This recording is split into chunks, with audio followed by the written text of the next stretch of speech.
तर तिकडे हिंगोलीमध्ये सुद्धा पेट्रोल पंपावरती ग्राहकांच्या लांबच लांब रांगा लागल्याचं पाहायला मिळतंय। इंधनाचा साठा संपणार असल्याच्या अफवा पसरल्या आणि नागरिकांनी पेट्रोल पंपांवरती गर्दी केली।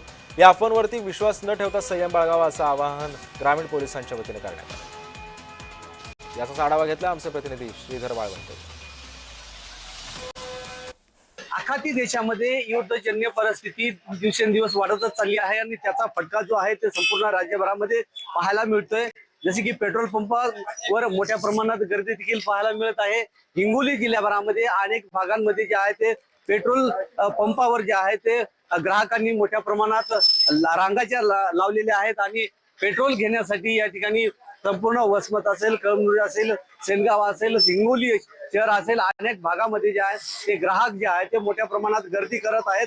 आणि मागील 8 दिवसापूर्वी आपण या ठिकाणी पाहिलं की वसमत तालुक्यामध्ये पेट्रोल पंपावर नागरिकांनी टाक्या देखील आणल्या होत्या आणि मोठ्या प्रमाणात त्या पेट्रोल घेऊन जात होते, परंतु पेट्रोलचा तुटवडा नसल्याचं देखील या ठिकाणी प्रशासनाच्या वतीनं सांगण्यात येत आहे।